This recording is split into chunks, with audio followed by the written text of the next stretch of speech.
Well, I got here naturally through my grandfather on my mother's side. W.S. Donahoe was head of the literature and English department at now TWU in Denton. My mother was a librarian and history teacher, settling finally in Austin, Texas, where my brother and I grew up. And the third, my dad, who died very young, but he was working on his master's degree after graduating from A&M at the University of Texas, and loved literature, read poetry to us all the time. The other factor in it is just pure blind luck. Leanne mentioned some of the books. Well, the first book, I was at a victory dinner for Ann Richards, and the fellow sitting next to me was a publisher. And we got to call, and I said, well, I got a book. And he said, well, bring it to Dallas and we'll take a look at it. And they did, and he published Visual Voices, Between Mountains and Me. You can still get it sometimes on Amazon, but it's harder and harder to get. The second book was on politics in parks. And that came about because a woman named Shannon Davies at A&M Press saw the makings of the book, and Dick Bartlett, who was the CEO of Mary Kay Cosmetics,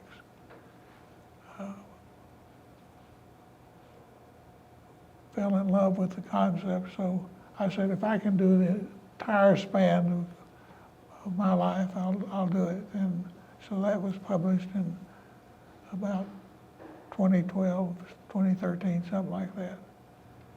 And then I was at the San Antonio Book Fair, and the moderator was a fellow named Chad Miller, who's an environmental writer.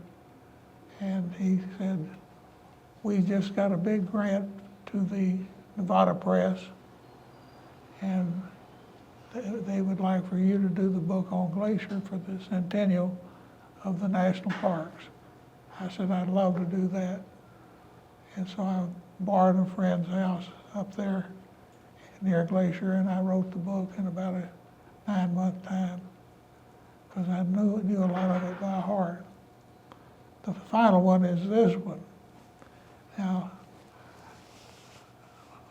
I spoke to the Tarrant County Historical Society about the effort we'd made. We had just won the Proposition 5 in 2019 by 88% of the people who voted in favor of our deal. So I had the wind at my back when I was approached by this beautiful young woman who was kind of yelling, you think you could do a book for us? And I said, who's us? And she said, TCU Press. And so I said, well, let me think about it. Truth of the matter is, I had already had a phone call from Carter Smith, who was the executive director of Texas Parks and Wildlife. And I was going to see him anyway, so when I walked in the room, he said, George, you got to do a book on the Texas parks. We got the centennial coming up. So here's where the real blind luck comes in. I'm one of the few people you'll ever meet that benefited from the COVID because I couldn't go anywhere. No one invited me to have cocktails. So I rented a little office out in the Ridgemore area. I have no phones in it, no television, nothing. And I just started writing. I hired a design person who was also my editor. And then I really got lucky in that Walter Littlejohn, who is the president of the Fort Worth Club, called me in the hallway and said, George, we'd like to throw a kickoff party for you. And I said, well, that'd be nice, 20, 30 people. Yeah, something like that. We had the event, had over 200 people that came, and when you're in the book selling business, that's a nice way to start it. So we got that, got a lot of publicity, and off we went. I want to now talk a little about the book and how I structured it. And I divided it into about 12 or 13 chapters. Two of the chapters, one on the women, I commissioned my daughter Jennifer to write because she'd already written a good thesis on women in conservation. And the other one was Cindy Brandemart, who is the leading historian in the United States, in my opinion, on the Civilian Conservation Corps, the CCC. I think it's along with the GI Bill, the two most important pieces of legislation in the 20th century.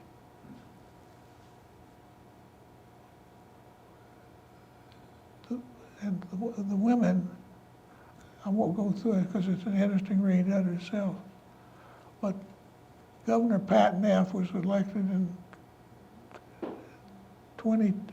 1920, and he appointed 6 members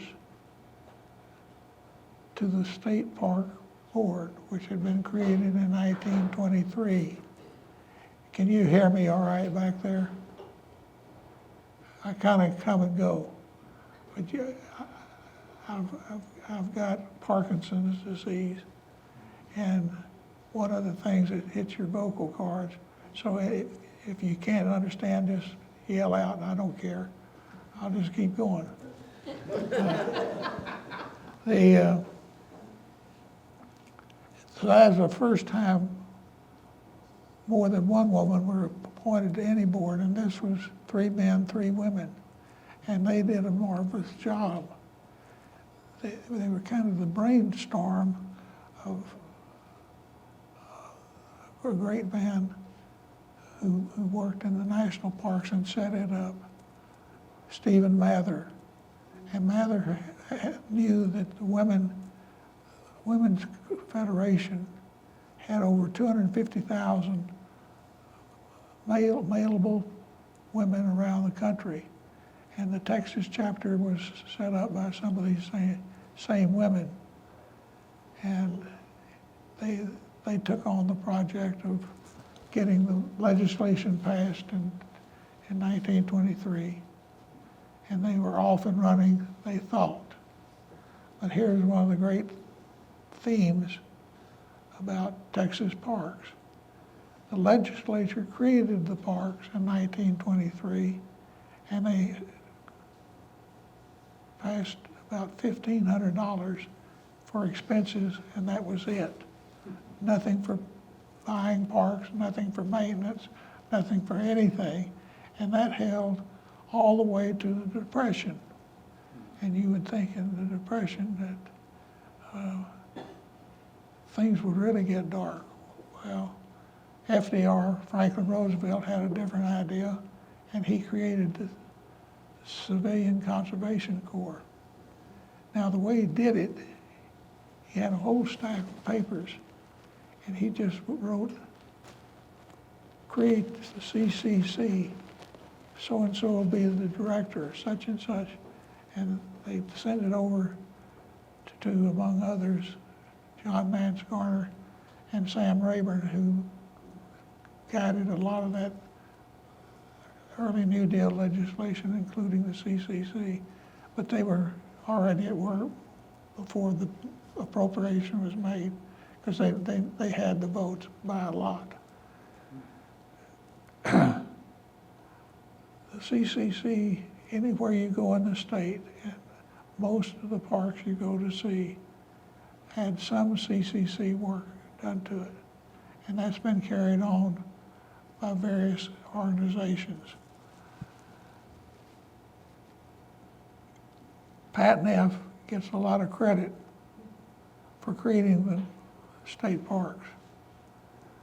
As I've dug into the literature, it is true he sponsored it as one of his priority legislation.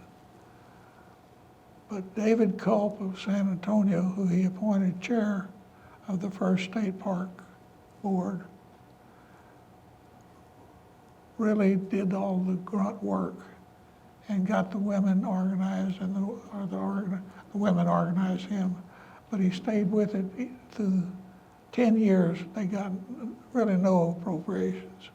Here, there, and yonder, a little, but not much. But by the time they got through, there were 63 parks when they had started with none. And then the war came along, and overnight, the CCC disappeared as an entity because all the boys went off to war.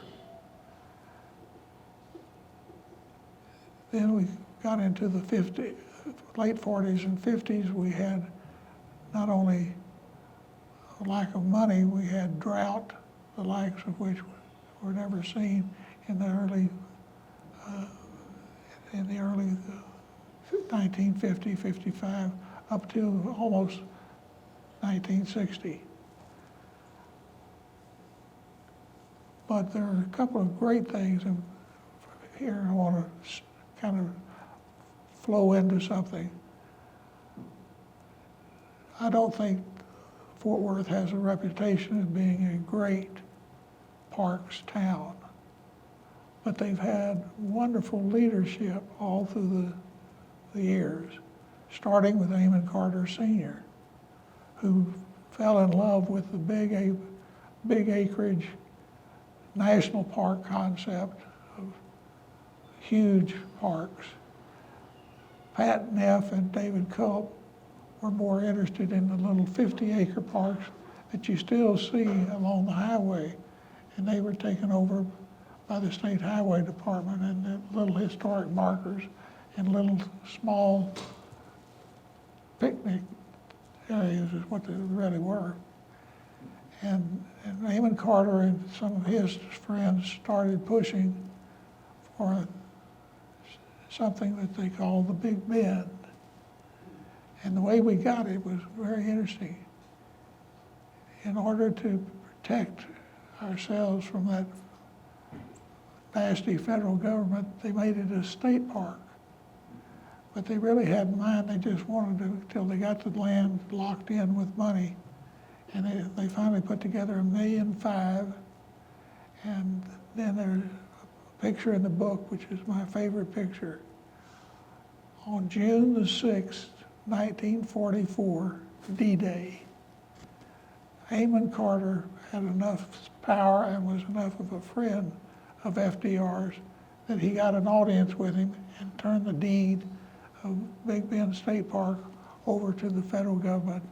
And a few months later, it was made a national park. And now it's one of the largest national parks we have. It's still not very well visited.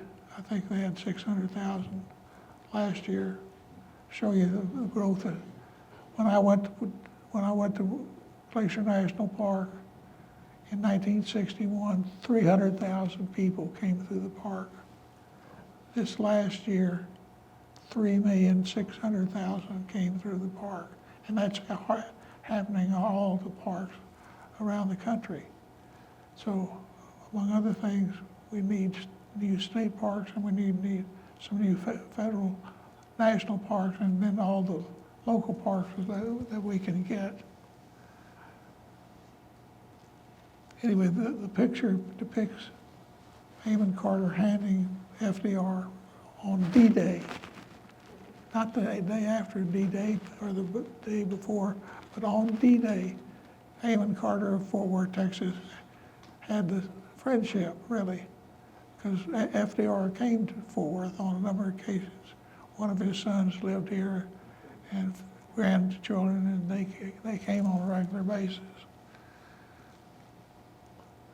And then In 1962, John Conley, who was working in Fort Worth at that time, became governor and passed a package of legislative reforms on state parks and fish and wildlife and merged them into one agency. It was the old Fish and Wildlife Agency and the state park, and he merged them, and it became Texas.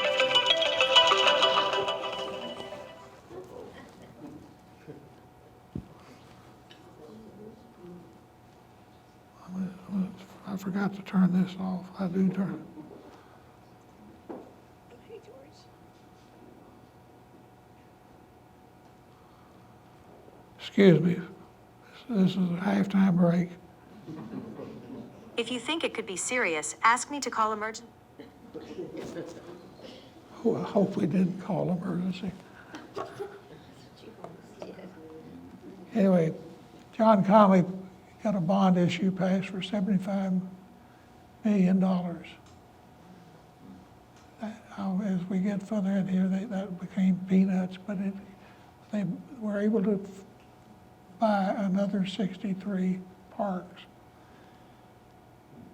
And then the bond money paid not only for buying them, but for fixing them up. The legislature went along with it because Conley had a lot of power and he had a big majority and he could get things done. And he knew he had to work in a hurry. And the other reason is that President Lyndon Johnson created the Land and Water Conservation Act, which is funded by offshore drilling. And I think this last year it spun off about $900 million to the federal government that goes to work on a merger basis, matching funds, state and local. They give a lot of money, about $23 million last year to Texas out of that big pile of money. But all good things come to an end, and Conley left office in 1968. But right behind him was a state senator from Fort Worth named Don Kennard. And Kennard was the leading advocate for conservation in Texas. And he saw the money drifting away. And so he studied, and he came up with a clever idea, and that was a tax on cigarettes. One penny a pack brought in $16 million. That was a lot of money, and there was a lot of smoking. And so, but it was a good money maker because they could increase that. That was one of the few taxes you could increase. They finally got to 5 cents a package. And even though he was a hero around the state and around the nation, the good people of Fort Worth did not like higher taxes. And they voted him out of office in 1972. And he said, "The people have spoken, the bastards." But anyway, he was a great friend of the earth. And a lot of the wildlife management areas and parks designations came about because of those two men, John Conley and Don Kennard. Now, I would be remiss to not include in there LBJ and Lady Bird. Lady Bird was accused by Johnson of always whispering in his ear right before he was supposed to say something about conservation. She was a wonderful advocate for the parks and was on the National Park Board a couple of years with me. I got to know her quite well. But it keeps on. There was Perry Bass was the chairman of Parks and Wildlife. Lee Bass was chairman of Parks and Wildlife. Ralph Duggins was chairman of Parks and Wildlife. And they contributed mightily. Of the three, as far as parks are concerned, my hat always goes off to Ralph Duggins first. In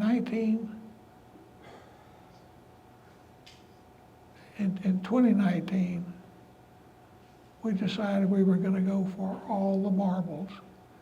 So we put a team together, and John Serrier, a young House member, Republican from Lockhart, was the House sponsor, and Lois Colcars of Brennan, Texas, was the Senate sponsor.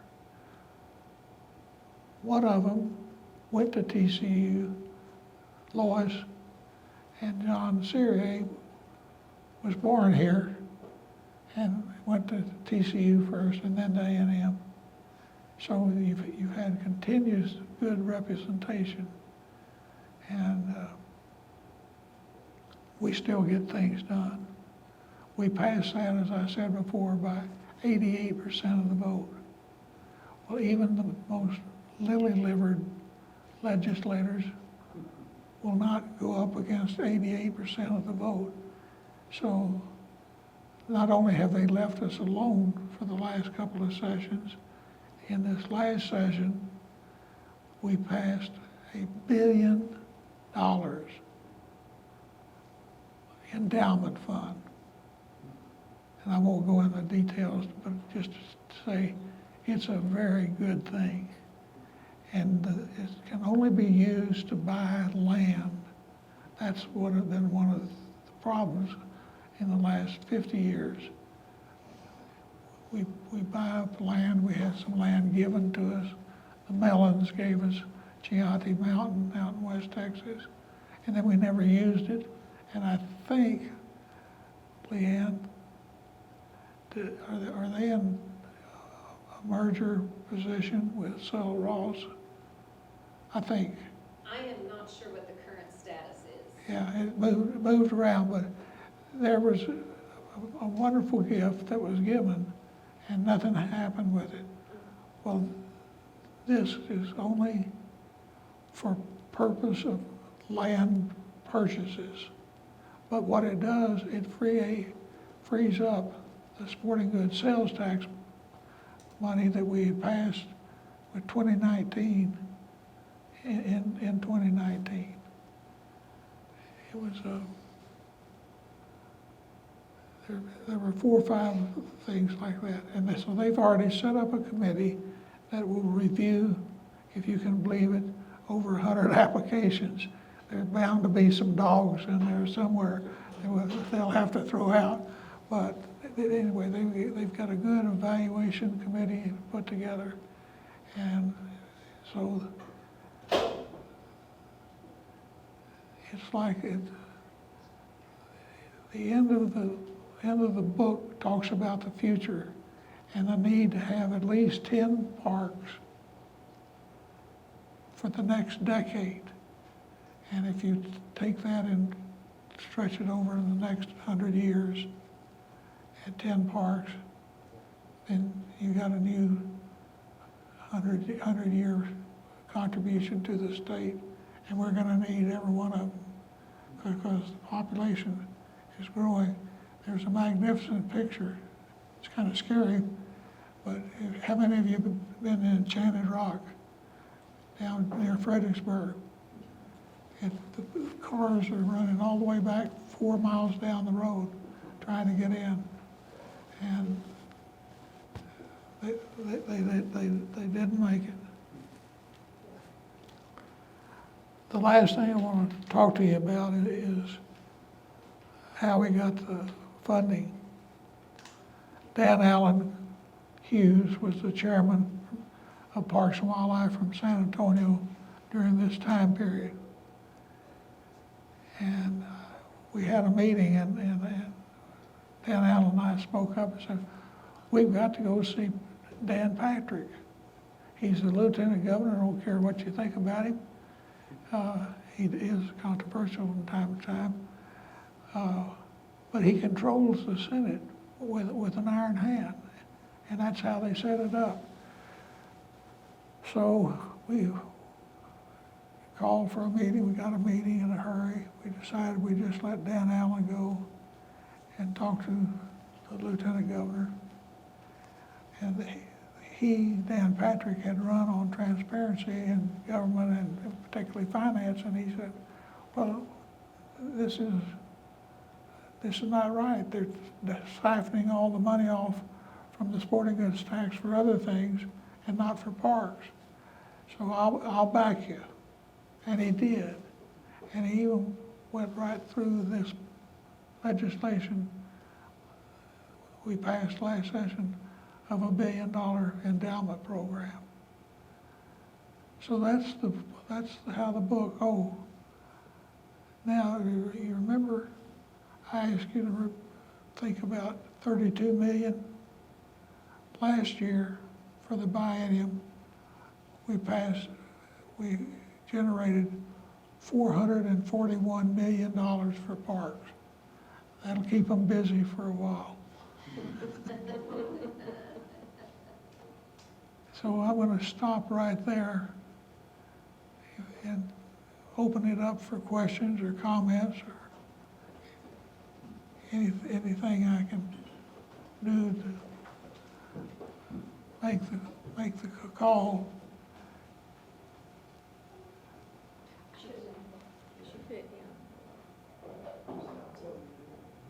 George, so that we make sure that all of our Zoomers get to hear the questions. Yeah. We're gonna repeat Repeat. them for you, and Sure. then you can answer. Okay. Okay, so our first question. Sir? Do you have a favorite Texas state park? The one I'm in. Do you have a Favorite Oh, Texas state park?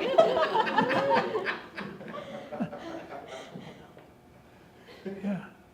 No, that's no joke. The one I'm in, I like the history, how it got there, because there's some, and I'll tell you, Texas is the only state that I can find that has a criminal act involved, and it's right here next to Fort Worth.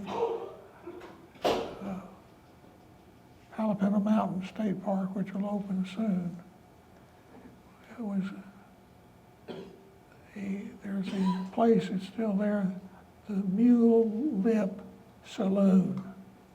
And one night, a no-good was beating up on the waitress, and an old rancher told him to stop, and he wouldn't stop, so the old rancher shot him. And he went to trial, and he won on the criminal charge, but on the civil charge, he had to pay right at $9 million.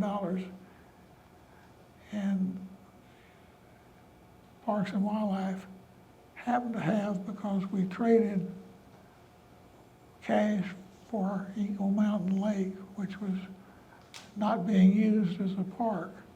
And under the Texas law, there is a use it and lose it clause, that if you don't use it within, I think it's 15 years, it reverts back to the state for sale. And Jerry Patterson called me and 2 or 3 other people and said, I've got to sell it unless you can come up. We said, and we was Joseph Fitzsimmons of San Antonio, Lee Bass here, John Montford, others. We raised the $9.3 million in a very short period of time. But then, first one thing and another, it took a long time to get it. We got the money put together in 2006, and we didn't buy it until about 3 or 4 or 5 years ago.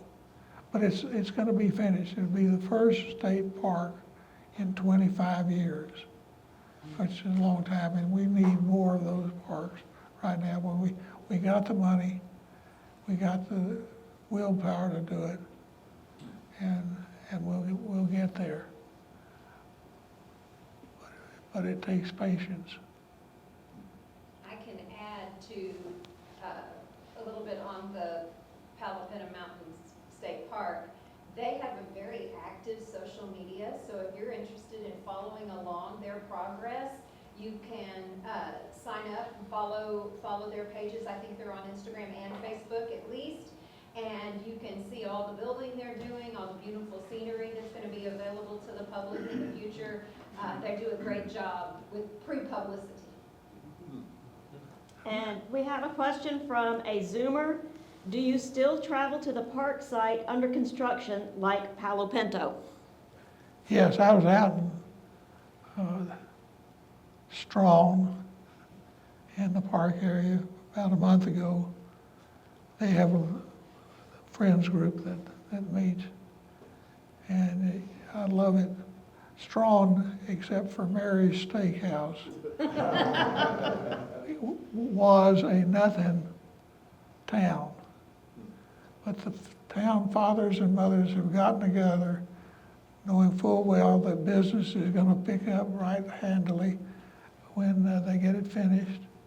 And they've even gone so far as to recruit and bring into Strong an Italian restaurant so they can have variety of people to come. So I've had the pleasure of eating at Mary's many times, and at the Italian place once. The Chamber of Commerce is busy in Strong, Texas. Do we have any other questions in here? Go ahead. Your book essentially deals with Texas parks. Right. Where would you rank the state of Texas among the 50 states as far as starting time-wise and pushing the parks, et cetera? So this is a large question. I know that the state of New York has been into parks for a long time, Yeah. probably 150 years or closer to 200, I don't know. Are we in the middle of the states or at the bottom, or? Okay, so for the Zoomers, the question from the audience is, how does the state of Texas compare to the other states in the U.S. as far as how long we've had a parks program and just overall, how does it compare?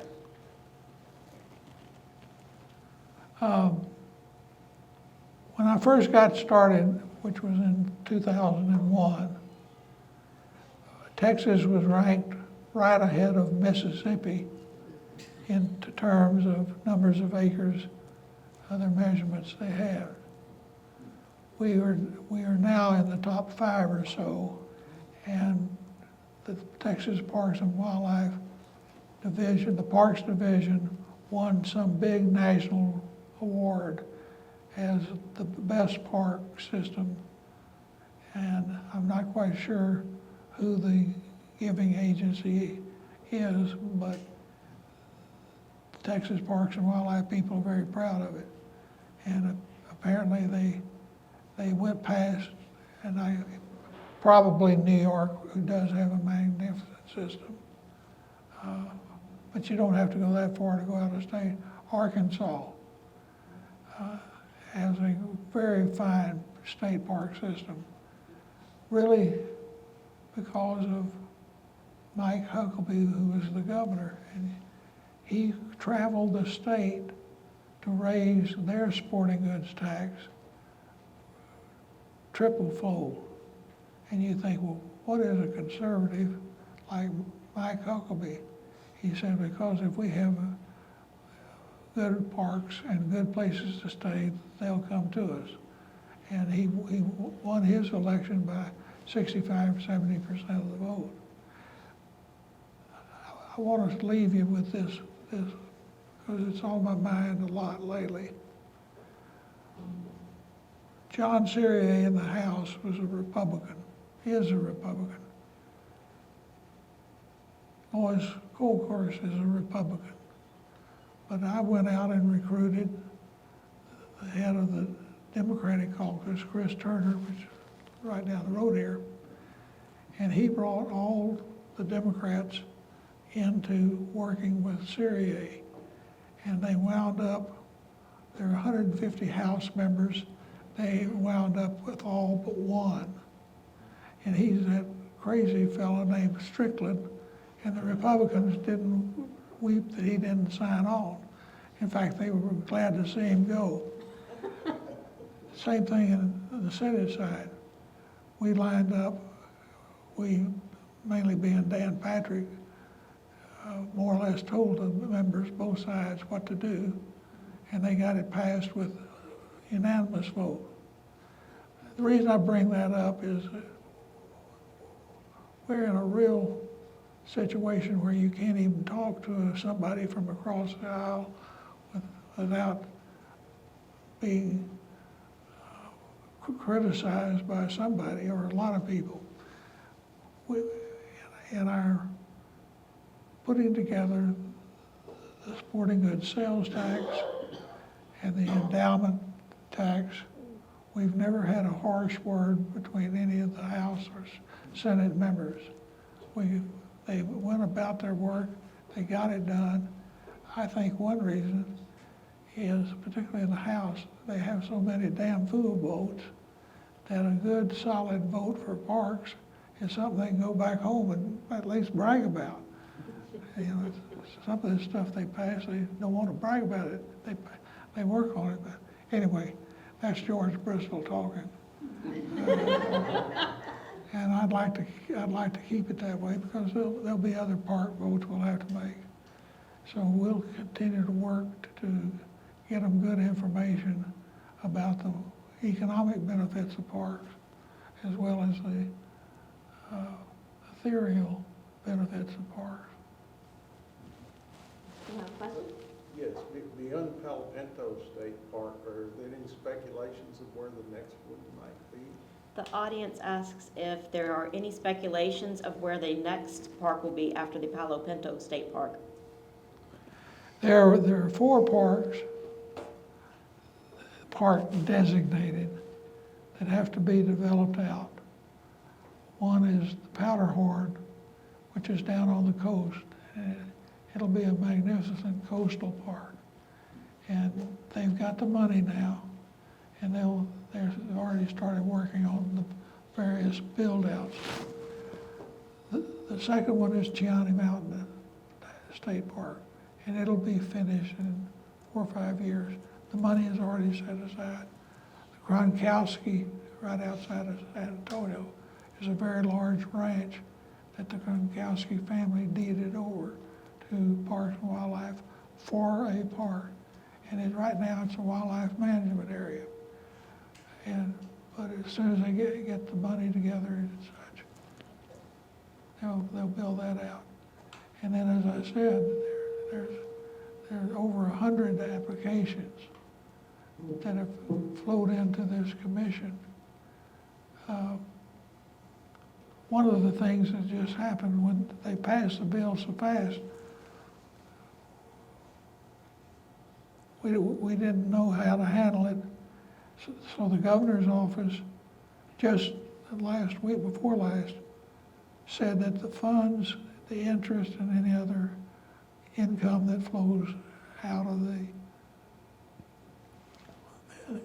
the endowment, it shall be known as an endowment instead of some other designation, so that it's going to throw off $75 to $100 million, which is really all Parks and Wildlife right now, today, can handle. You can only build so many parks at one time and do it right. And so they're working on how to do it and when to do it. Yes, sir. Our parks, do they mainly come from people that just have a ranch, they donate it, then do you buy the land or is the land given to you? Is that the normal? The audience is asking about how the state acquires the lands for parks. The original 50 parks that were designated by the legislature in Pat Neff's bill in 1923 were all to be donated. head of the Appropriation Committee in the House told the governor and David Culp, you have to go out and find people that will, and properties that can be paid for and maintained by the local person or town or whatever the entity was that's set up. And then, of course, they didn't pass any money at all. There's so many things. Pat Neff, David Culp, at least one or two of the women, and always the highway commissioner did a barnstorming tour outside of Austin, left the legislature, and they whipped up support. For instance, in Meridian, Texas, which now is Lake Meridian State Park, they had 10,000 people to hear Pat Neff and the highway commissioner. Because guess what? They wanted some part of this new thing called automobiles and highways. and so they raced back to Austin, and we got most of the highway money, but they still left parks out in the dark.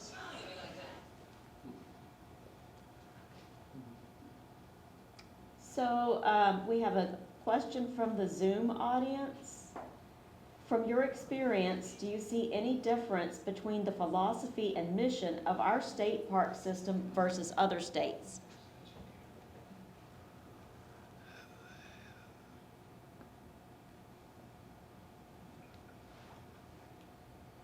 I don't think so.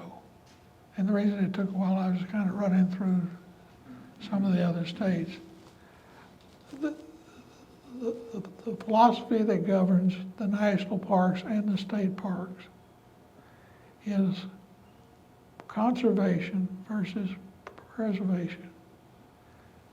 And John Muir, who was one of the park's greatest advocates, was a preservationist. And that philosophy generally was leave everything as it is. Minimum trails, et cetera, but really leave it alone. Conservation was championed by Gifford Pinchot, who was a conservationist, preservationist, big friend of Teddy Roosevelt, as was Muir. And Teddy, on the Hetchy Dam, it's interesting reading. After the fire and earthquake in San Francisco, the water supply had been cut off and drained.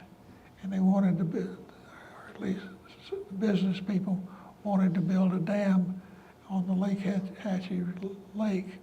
And there's a big dam there now. And John Muir lost that fight to Roosevelt.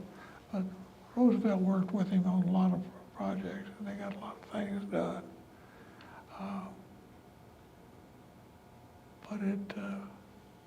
So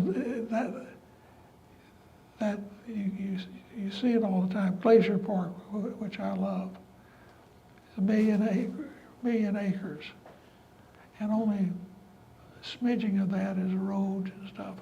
Most of it is wilderness area, and designated as such. Well, you can't touch wilderness areas, nor should they, because the people who come to the parks need to have something park can to look at instead of, 7-Eleven or something like that. Hope nobody works with 7-Eleven here. So it's an ongoing battle. It's very interesting reading, and so it goes on today. And there's a lot of conservation. I mentioned the wildlife management areas. They're the next thing to a park, except you can't go out except some minimal trails. You can't camp there, and you shouldn't camp there.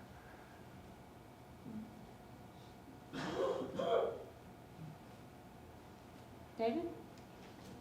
Do you have any comments on what's happening on the Devil's River right now? Where, and if reading in the newspaper, it's difficult for me to understand exactly what is being proposed. I know that the Parks and Wildlife Service has some areas along the river that you're allowed to camp, and the landowners don't want you on their land at all along the river. But then the Parks Department has a large area down at the very southern tip, and I don't quite understand it. Do you have any thoughts on that at all? The audience asks about an update on what's going on at the Devil's River. You're right, and I don't know. Rod Sanders, who's one of my heroes, is a very big home developer over in Dallas, and some say worth more than $1 billion. And he was a landowner, just like some of the other. David Honeycutt, who's a friend of ours, has a big landholding, and they were, the landowners were, and this was back about 10 or 15 years ago. The landowners were dead set against it. But some of us got together and we had a meeting down in Del Rio, and we had the landowners and they were raising hell, and we had the environmentalists and they were raising hell. And some of us got together and said, you know, there's bound to be a deal here if we did. And so they worked it out, and Rod, in effect, put up about $8 million of his land to take in where the headquarters of the original, there used to be a park there, as I understood it, and then it got redesignated as a wildlife management area. So I'm not quite familiar with if there's something going on today. I got my annual invitation to give money to them. Maybe I'll just go find out what's going on. But I will try to find out.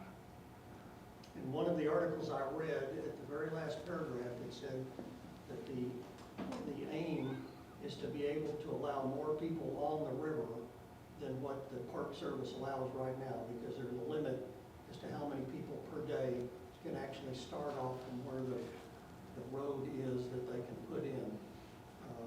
And I'm not, you know, I would advocate more on the conservation side, but I'm not quite sure exactly what's going on with it. Well, you start with the proposition, it is the purest clean water river in the state and probably one of the clearest in the nation.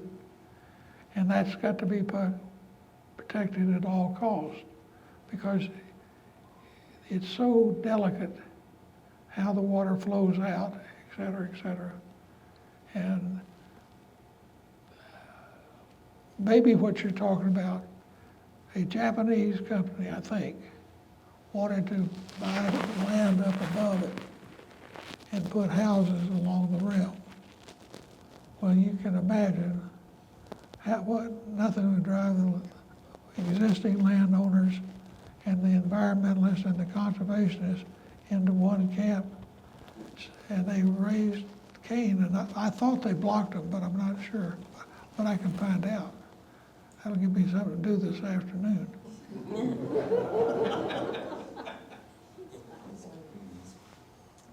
All right, do we have any other questions? Have you got any answers? You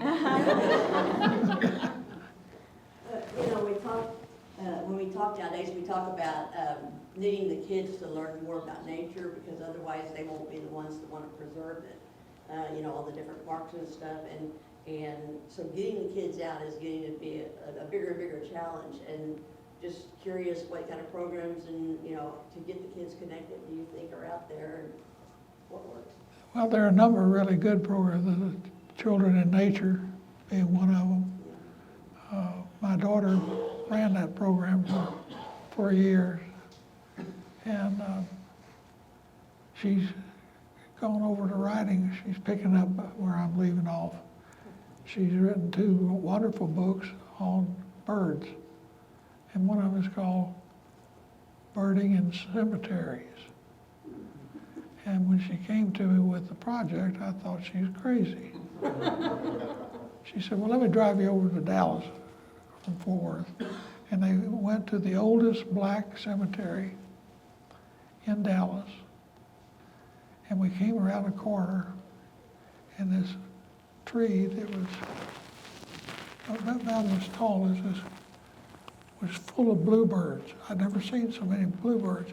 And they all, when we came around, they all fluttered off.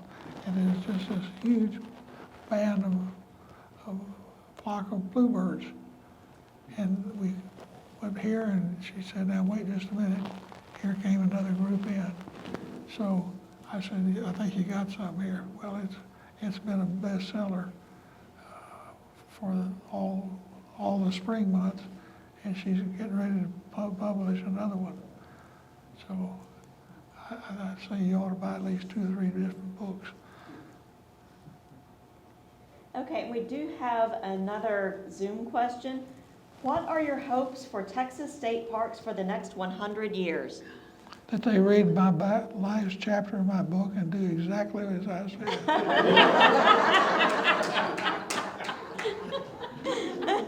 Oh, and no, all kidding aside, I wrote that, and it went to press before the session was over. So, but they came out, and they now have more or less adopted a 10 for 10, a new decade with 10 parks, new parks, and that's not because they want to curtail it. It's just if you're going to do a park, you ought to do it right. And if it takes a little longer, as it has out at Palo Pinto Mountain, take the time. Not too much time, but just do it right. And that was one of the beauties of the CCC, which has set really the tone for buildings within parks all across the country, not just Texas, but all across the country. And so Cindy Brandemart's chapter on the CCC is very interesting reading. All right. Well, with that, thank you for joining us, Zoomers. We are going to now, Mr. Bristol's going to move to the back of the room, and he's got books for sale. He'll be signing books. So thank you, everyone.